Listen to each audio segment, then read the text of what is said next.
Now, before we get too carried away, I'm going to explain to you, this week is Body Palooza. There are more bodies than there are anything else being released this week on anything. Everybody seemed to be putting out on-road bodies. So we'll start off with number one. You've been waiting for this one. You've been waiting for this one. Have I? Yeah. Have I? This is the super sexy Bittydesign Ahura. Ahura. But, and first thing I thought when I saw that is I'm pretty sure that that's a character off Star Trek. But wasn't that the like communications chick? Wasn't it? I think it was. I think it was, man. I think it was. And so that's, I don't know what you would call that. What do you think that car is? I don't know. It's kind of like a bit of everything. Yeah, it's kind of like they just took a whole bunch of body styling cues from a whole bunch of popular supercar type sedans, I guess, or not sedans, but it almost has like the Mercedes look to it, and how far back it is. Yeah, yeah. There's Mercedes here. Yeah, how far the cab is back. Yeah, it's almost like that, but the body lines on the side don't match. No. So they did a good job of pulling it off to make it look like a bunch of different bodies all at once, and not looking like anything in particular at all. I like it though. It's a cool looking body and it's nice and low. It's cool the wheel looking. wells, they're tight to the body. A couple different paint schemes they came up with. I think it'll be a fast looking car. This guy, this is from Shark RC. This is their Corvette Stingray-ish body. Old style Stingray. Now, there are no actual pictures of it after it's been made because it's strictly concept design so far. They just released it out because they want everybody to see that they're going to have this thing out here soon, apparently. And then Zooracing came out with the anti-TC body. But looks like an Alpha in the front. Has an Alpha front hood. I know, but it's an anti. It's an anti-body. Oh, it just looks like the one I just painted. It does. It does. And then GTI Vision. This is from Mon-Tech. Speaking of Mon-Tech, this is the Vision. This is for an M-Chassis. So it's meant to be a front-wheel drive look.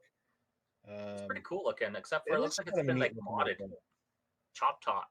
It makes the wheels look huge because the body's so low. Like the window line is so thin. It totally is, eh? It looks like a Hot Wheel. It does. Which, when you look at minis going around the track, I think minis look like Hot Wheels anyways. So it's pretty close to it. I wouldn't disagree. I think they did a good job of making this body. Once again, not really made to look like anything in particular, although it does say GTI, which might be, I don't know, a Volkswagen. Yeah.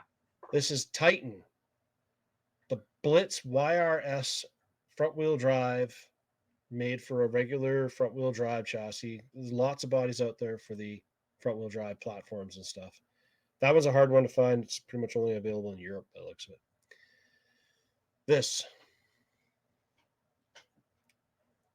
This is tire glue for no prep.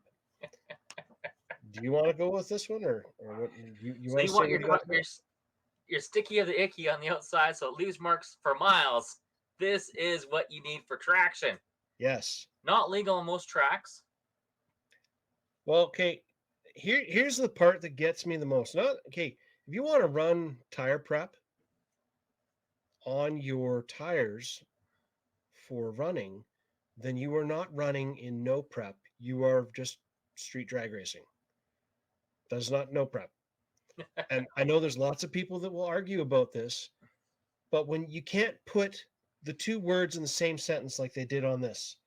On this, the description is, the glue tire prep traction compound was developed specifically for no prep RC. You can't say the two things at the same time. You can't say this is our tire prep for no prep. That doesn't make sense, people. Just saying. Just saying. So if you want to put glue on your tires, that's fine. I won't be racing against you because I don't run glue on my tires, so I'll be in a different class. and they're just so messy. And then the Trailfinder 3 has finally been actually dropped in a proper body, not the launch edition one that they came out with to start with. Was that And it is, 22R in there? hey, Is that a 22R in there? yes, but you can't open the hood. Oh. So they put a scale-ish motor in, and you can't open the hood. Oh. How weird is that? It's probably the closest body to anything. Like, it is basically just their Mojave body put on the new chassis that they came out with. It is a different chassis for sure. Lots of upgrades and stuff and changes on the chassis. But it's another Toyota with plastic bumpers. It does look better than the original one, like the first one they showed. It was red plastic. So you would be stuck. This is a white, off-white plastic. So it's pretty much ready for you to paint it whatever color you really want. I think they should have come with the Martin McFly edition. Yeah. Big roll bars, lights on top. Yeah. I noticed it's got the window film on the top there, though. RC four-wheel drive sunshade up along the top there. And this is for everybody who wants to color coordinate all of their stuff on their RC car. So the D15 Servo, which has been a popular servo, you've got one, you've got them, I've got them. Actually, I have yours. Anyways. Oh, that's where it is. Yeah, that's where it is. It's in that car over there. It's in my F1. This is a really good servo for drifting. It's pretty quick. It's smooth, but they have now paired it up with Power HD drift servo or drift gyro. Now they're color coordinated if you want them to be. Now, one thing you'll find, a lot of people don't like certain servos with certain, they don't like this servo because it doesn't work. If you use a servo and a gyro in the same brand, they generally work really well together. If you take a Power HD gyro and try to run it with a Sanwa servo or something of the sort, there tends to be some issue. I don't know exactly why, but most people who have been doing it for a while will tell you the same. If try to run the same brand of gyro as you're running servo, if you can, and it will run the smoothest.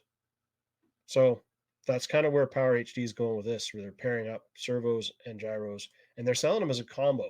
Can't find them priced anywhere in Canada yet because this literally just got dropped, but I'm sure you'll be able to get it here soon. Yeah, I think a lot of that's to do with the speed of the servos, and they're kind of calibrated to each other. Yeah, I think so too. And I think, the way I think the actual frequency, the digital frequency that they work on, or digital signal, they share the same signal. Yeah. So they understand it well. Right. Associated actually dropped this last week, just last minute though, before I was getting the show ready. So this is the RC8 B4 and the RC8 B4E. So it is a nitro version and an electric version. What I think was pretty cool with that, they have little winglets on the A-arms, on the front A-arms for more downforce. Oh, yeah. Over the top. Wow.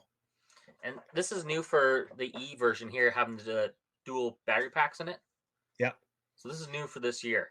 So I didn't put the picture up here, but they do actually, if you go to their site and take a look, they do have both configurations. So they have the dual battery pack set up like this is the one they show first. And then they show an option where you can take the ESC, put it where this top battery is, and then you run a long pack on this one side. So you have one single 4S battery. So yes. doing dual. Yeah. So this configuration here makes it more low center of gravity. Right. But more of a pain in the butt for wiring and hooking up and charging batteries and keeping everything up and going. Just charge 2 batteries. It's all good. Well, that means you gotta have 2 chargers. Some of us aren't rich, man. Just charge it really fast. This is Powerhobby. Once again, coming out with another STX 24-bit. This is their brass 1-inch rims, beadlock rims. They look nice. Looks like it's a removable insert for the hex, and it's all brass, so it's going to give you that weight down low. but you need the power to spin it. Yeah. So, like I said, not a lot of stuff released this week. That was it. That was the whole works, man. Which just baffles me that with some weeks we get so much stuff and other weeks we get just a little bit of stuff.